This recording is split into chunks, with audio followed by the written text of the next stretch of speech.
Si te hablo de Raquel Ester como una soprano nacida en Valladolid, es posible que no te suene su nombre, pero seguro que te suenan algunas de las canciones a las que ella puso voz y que seguro has cantado alguna vez en misa, por ejemplo, El alzar de mis manos o El Señor nos llama y nos reúne. Llegó a cantar para el Papa Juan Pablo II en Madrid y cuando acariciaba con la punta de los dedos la cima de su carrera, lo dejó todo. Bueno, todo no. Se dedicó a cuidar a sus padres. Aquí arranca En Comunión Misionera con Raquel Ester.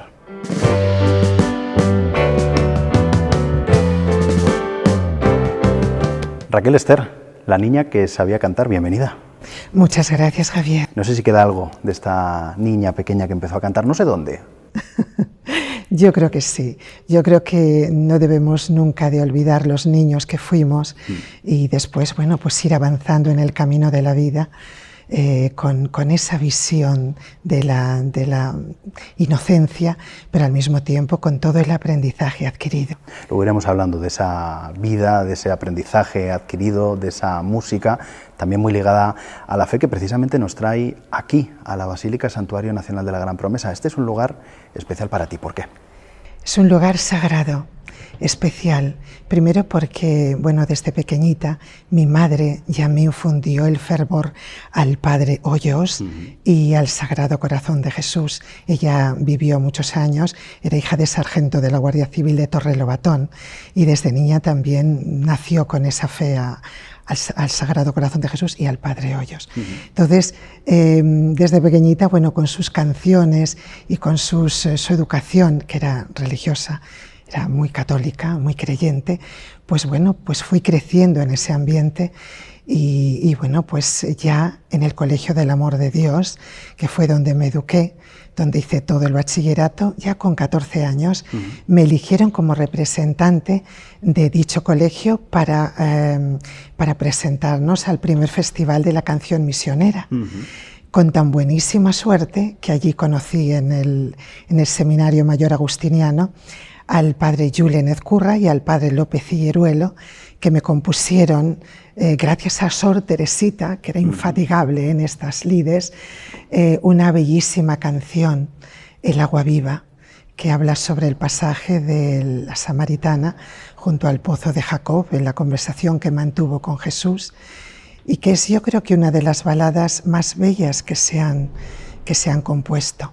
Entonces, con esa canción gané, acompañada por el coro agustiniano, la fase local del primer Festival de la Canción Misionera, la fase regional y luego ya en el parque de atracciones la fase nacional, con lo cual nos vinimos con todos los premios y con 14 años, con esa experiencia tan maravillosa de haber cantado con ese gran coro, esa bellísima canción que de alguna manera pues significó mucho también para mí vida espiritual. ¿Te marcó mucho aquella etapa inicial en la que conjugas música, canción con fe? Mucho, mucho, porque además ayudada por mis monjas del Amor de Dios, siempre, pues no sé, fíjate que ahora es a la postre, a cabo de los años, y cuando tengo algún momento de angustia o de tristeza o de dudas, me siento dubitativa ante alguna decisión que debo de tomar, visualizo la Virgen que teníamos en la capilla de nuestro Colegio del Amor de Dios, de Chancillería, y no sé, me recreo en ese pensamiento de la Virgen que la contemplo, y tras esa oración contemplativa, pues parece como que las dudas, los disgustos, las tristezas se disipan. Por eso, claro, que me marcó mucho aquella experiencia y sobre todo, bueno, pues me abrió las puertas de los conocimientos musicales, porque a raíz de eso, con Sor Amor, empecé a estudiar solfeo, piano, me presenté aquí en el conservatorio por libre y saqué sobresaliente. ¡Qué bien, qué bien! También hay que presumir. No, en absoluto. Pero lo digo porque Sor Amor nos enseñaba también que de por libre llegamos a otra compañera y yo, conseguimos esa calificación, no por mí, sino por ella. La música y las canciones que tú has cantado, ¿siguen vigentes hoy? ¿Siguen siendo una herramienta buena de evangelización? Ya lo creo que sí. Fíjate, hasta tal punto que cantidad de canciones que he grabado, porque he grabado más de 15 discos religiosos de distintos compositores, de los más importantes compositores contemporáneos de música religiosa. Se siguen escuchando en todas las redes sociales, en todas las iglesias del mundo. Hablamos del alzar de mis manos, al atardecer de la vida me examinarán del amor, mi corazón está en fiesta, Madre del Redentor por el año mariano, Un joven soy por el año internacional de la juventud, un sinfín de música religiosa. ¿Y se enfrenta una cantante, una soprano, a ese tipo de música espiritual de la misma manera que se enfrentaría a una partitura, vamos a decir, profana? Pues fíjate, cuando yo empecé a grabar estos discos, yo ya me había iniciado en la carrera de canto en el Conservatorio de Madrid, y la verdad es que simultanear arias de ópera, romanzas de zarzuela, arias de oratorio, con estos temas espirituales era un cambio bastante importante, pero de alguna manera me ayudaba también a cantar el otro estilo lírico. Con lo cual, aparte te comento, cuando tuve la oportunidad de representar a España en el 8º Festival Internacional de Rostock en Alemania, que fue anterior, yo tenía 20 y pocos años, fue anterior a todo este tipo de grabaciones musicales religiosas, pues yo ya me inicié con un canto que cantaba la paz, porque yo ya quería llevar ese mensaje de paz. Y justamente era en la Alemania democrática, en la República Democrática Alemana, porque era la réplica del Festival de Eurovisión, pero en este caso de los países del Este. Competíamos toda Europa, entre ellos España, pero yo quería cantar a la paz, llevar algo que espiritualizara de alguna manera a todos los países. ¿Y cómo recibieron ese mensaje? Pues lo recibieron tan bien que nos dieron el premio a la mejor, el premio especial a la mejor canción revelación, canción de paz, y el premio a la mejor interpretación, con lo cual fue maravilloso, porque al regreso la agencia EFE comentó, va de ganadores, Severiano Ballesteros ha ganado en Wimbledon el British Open y la cantante vallisoletana Raquel Ester ha ganado el premio a la interpretación con su canción de paz en la República Democrática Alemana. Con lo cual, pues ya te digo que siempre he estado marcada por, incluso en gente joven con 18 años, que canté representando, bueno, pues a todos los cantantes de música melódica del momento. Competí con varios cantantes y canté una canción compuesta por mí dedicada a los soldados que iban a la guerra. Contando pues sus sufrimientos, sus experiencias, pues el sufrimiento tan grande de sus familias. Yo siempre me he sentido muy motivada por la música espiritual. Entonces lo he llevado siempre por bandera y agradezco a Dios esa oportunidad que me ha dado de grabar estos cantos espirituales de los grandísimos compositores, no solamente de Händel, de Bach, como música lírica, sino de todos los compositores contemporáneos como Palazón, como Chachenilla, como cantidad de compositores maravillosos españoles, esos cánticos que de alguna manera nos llevan, nos tranquilizan el espíritu y elevan nuestra alma a Dios. Voy a poner yo otro nombre sobre la mesa, el de José Luis Martín Descalzo. Bueno. La única obra musicada, además, villancicos, un género completamente diferente que tú grabaste también en un disco. ¿Qué sentiste en aquella grabación? Bueno, es que no puedo expresar, en el libro sí lo he podido expresar, en la tranquilidad de mi hogar, adentrando en el fondo de mi sentimiento, sí lo he podido expresar.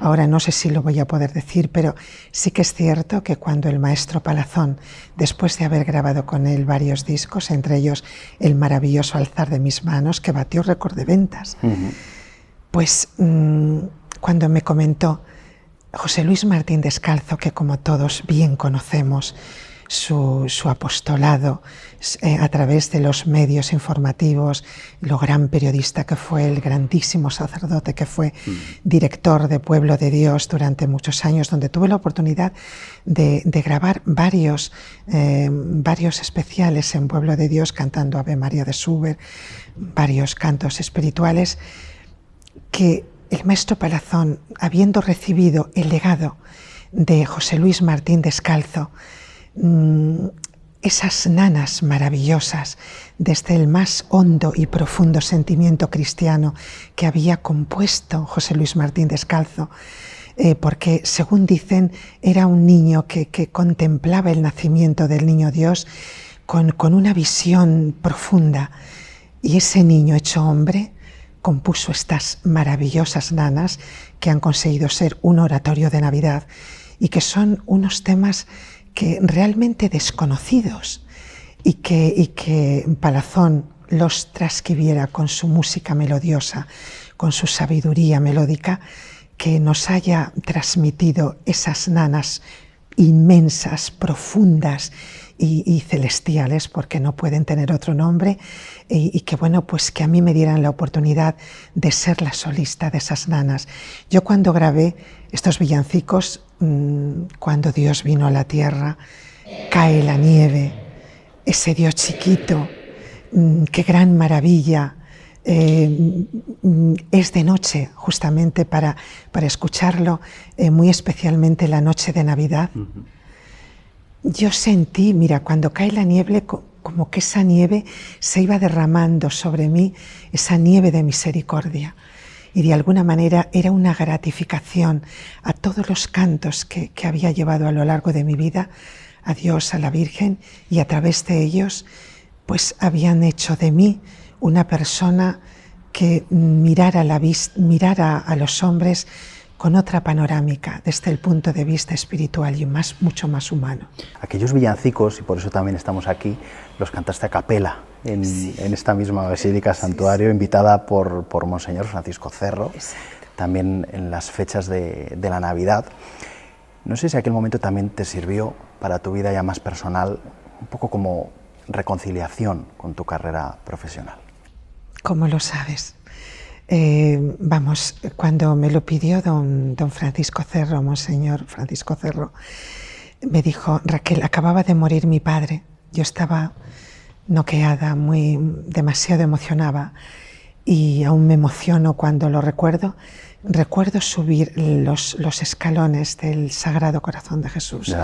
Del altar.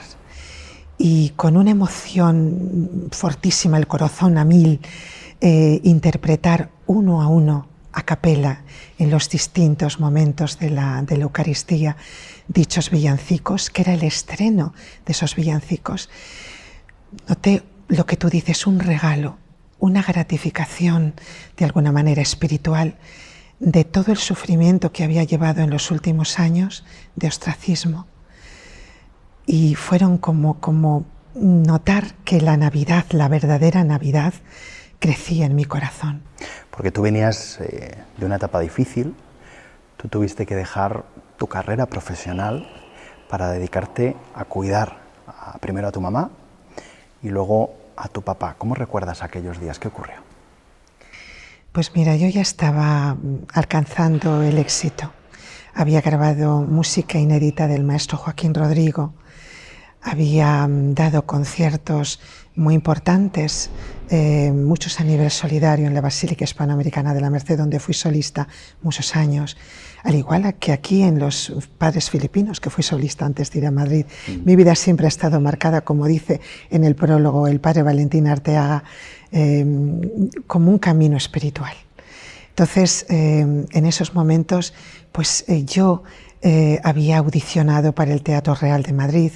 Que no sé si hay cosa más grande para una soprano. Pues la verdad es difícil, es complicado, es complejo llegar a ese punto, pero ya como digo, a través de todo el bagaje que llevaba, había terminado ya la carrera de canto, ya me habían propuesto hacer Mimi en La Bohème en Washington, ya empezaban a tirar de mí para primeros papeles en el propio Teatro Real, y bueno, mi madre, debido a una caída, se le empezó a producir una demencia vascular parecido al Alzheimer.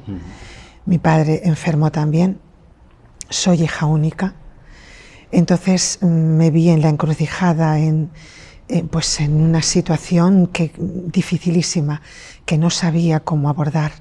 Entonces dejé hablar primero a mi cabeza, que me decía: Raquel, no lo dejes, no puedes dejarlo ahora que estás alcanzando el éxito, que ya te están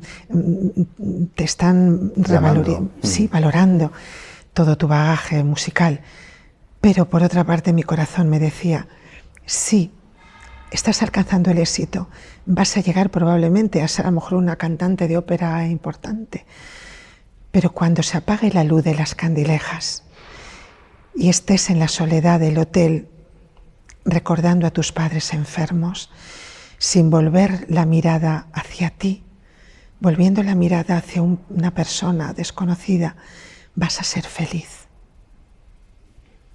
Vas a poder seguir adelante.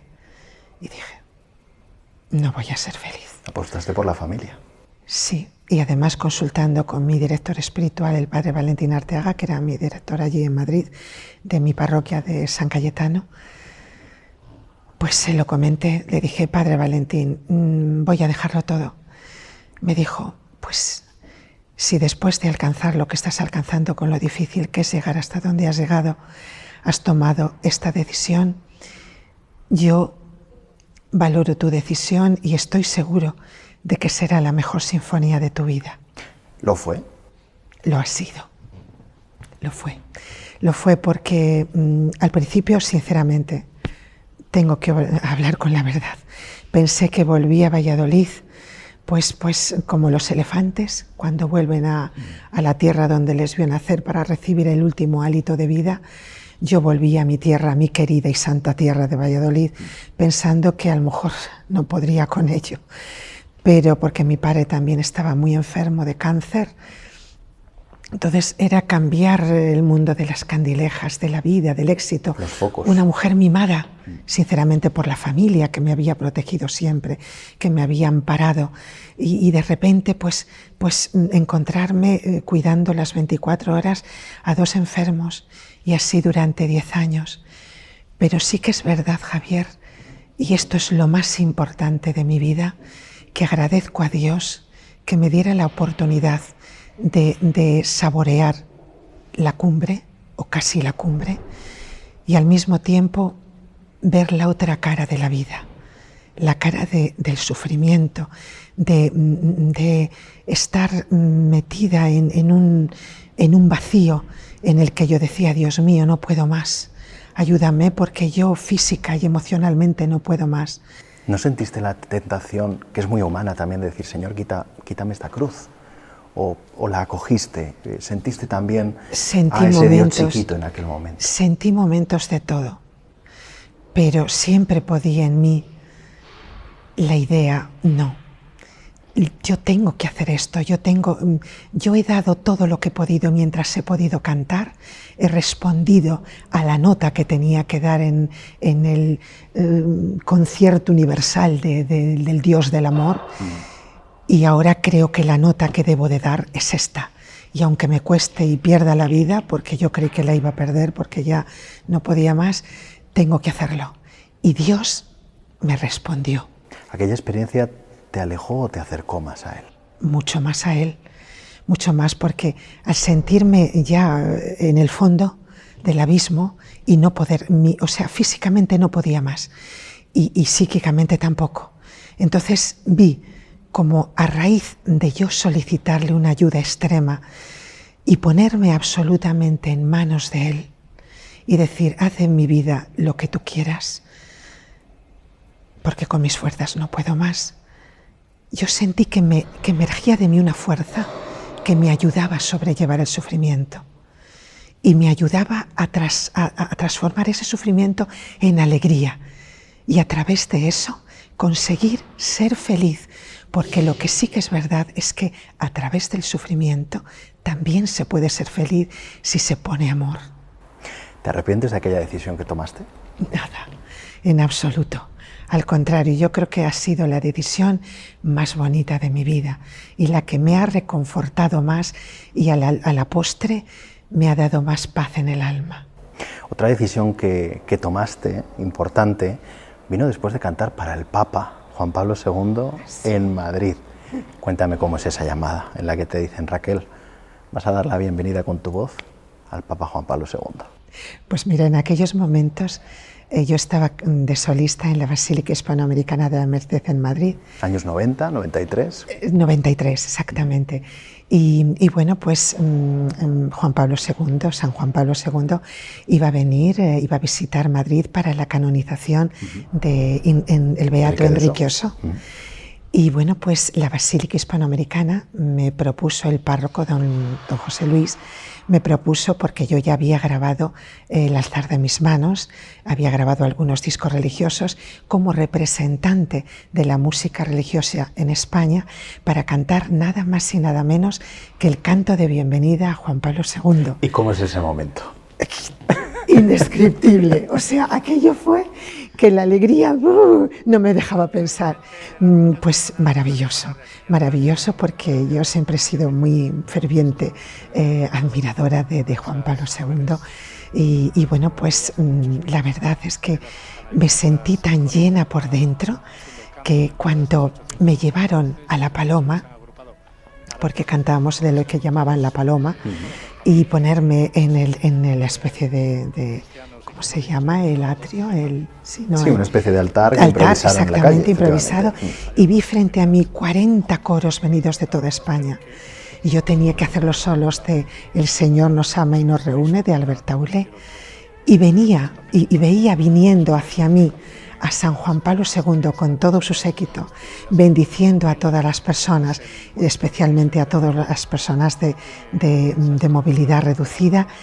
Para mí fue el momento más indescriptible de mi vida. Lo canté con todo mi alma, con todo mi corazón, y más aún al cabo de la ceremonia, de la homilía, que pasó a mi lado, se paró y me dio su bendición. Te juro que estuve llorando no sé cuánto tiempo, pero de emoción, por dando gracias a Dios del enorme honor y enorme privilegio que había vivido. Escuchamos unos momentos el canto de entrada y la soprano Raquel Ester.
Precisamente otro privilegio que tuviste en otro templo aquí de Valladolid, en este caso en la catedral, en otro momento muy ligado a Juan Pablo II, como fue la misa en homenaje cuando falleció. Fíjate, en la primera vez que cantaste para el Papa, Juan Pablo II, tú estabas en lo más alto de tu carrera, llegando a ese punto más alto. Sí, es verdad. Y la otra vez que cantaste para él también, desde Valladolid, estabas de vuelta a ese punto en el que, tú lo has dicho, pasaste al ostracismo por decisión propia, por cuidar de tus padres, subiste al altar a cantar una canción. Sí. ¿Y qué sentiste en aquel momento? Pues algo inmenso, una emoción inmensa. Porque tú tenías miedo, Yo lo cuentas tenía en miedo, tu libro. tenía miedo porque, a ver, hacía muchos años que yo no cantaba en público.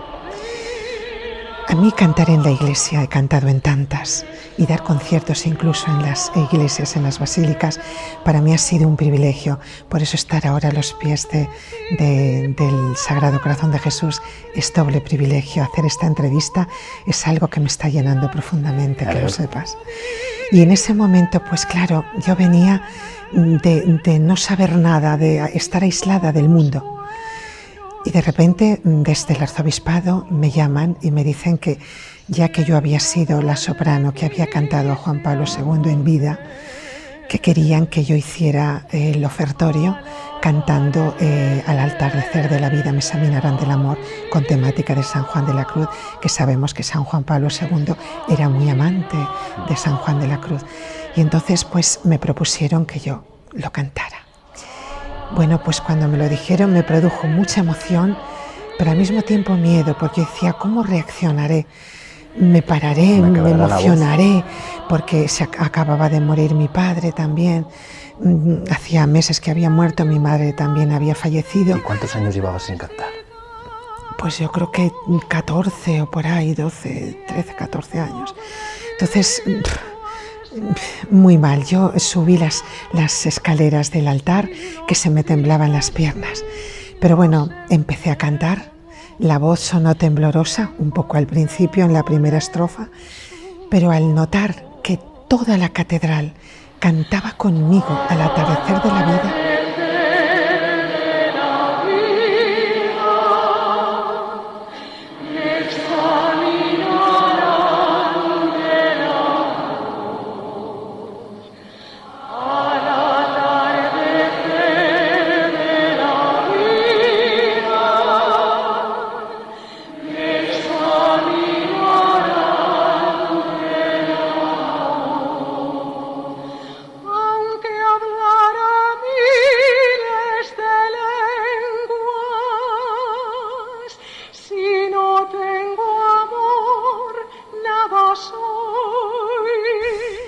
yo me creí en el cielo, digo, pero ¿cómo puede ser que se lo sepan?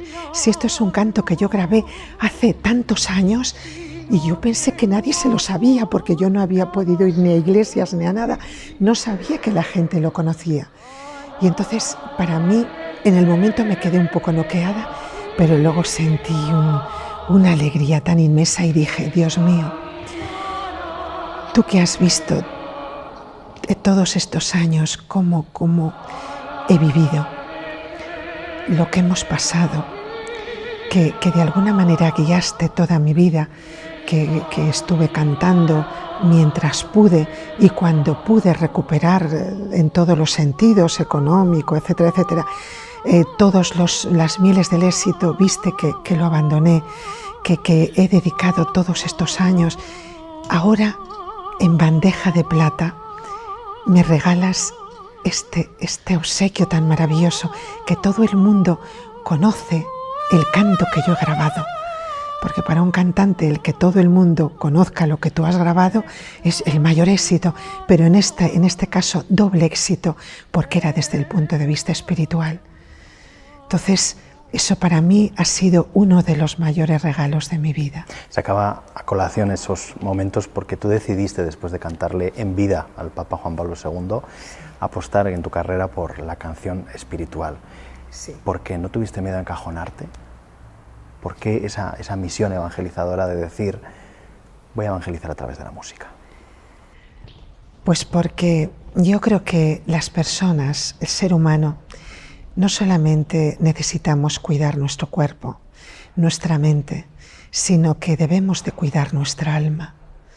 Una persona sin alma, sin una visión de trascendencia, no puede vivir. Y si vive, mal vive, bajo mi experiencia. Entonces yo creo que Dios, el Señor te va formando, te va educando.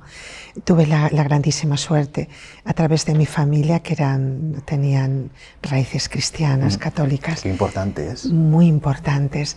Y me fui criando con mis monjas del amor de Dios, que también me lo inculcaron. Y yo bebí de esas fuentes en Madrid con mi padre espiritual, como he comentado antes. A lo largo de mi vida siempre ha habido un anclaje espiritual y Dios te va te va dirigiendo un poco en base a tu voluntad, a que tú desees hacerlo también, porque yo creo que respeta nuestra voluntad. Pero yo dije sí, y sobre todo cuando, lo que acabas de decir, cuando canté a Juan Pablo II y me comprometí en ese momento firmemente de cantar en mis conciertos siempre música espiritual. Y así lo hice. Y después de todo aquello, lo dejas por escrito en un libro, una niña que sabía cantar, que después de todo ese sufrimiento y también todas esas partes bonitas de tu vida ligadas a la música y a la fe, coges y haces un libro solidario para la parroquia de Santo Toribio de Mogrovejo de aquí de Valladolid. Totalmente, sí. Un libro sin ánimo de lucro, al contrario, sino un regalo que doné. Bueno, hice unos ejemplares, 150, 100, quedaron donados a Santo Toribio y 50 me quedé yo para regalar. Pero mira, es un canto a la vida, a la música, a la amistad, a la familia, al amor. Es un libro que además responde a una promesa que yo hice a mi padre un mes antes de morir, porque me dijo: hija, tienes que escribir tu vida. Y yo, como en esos momentos estaba un poco agotada, psíquica y emocionalmente, le dije: papá, yo no creo que pueda responder a esto. ¿Has podido? Sí, y me dijo: pues tienes que hacerlo porque tienes una bonita historia que contar y los demás la deben de conocer.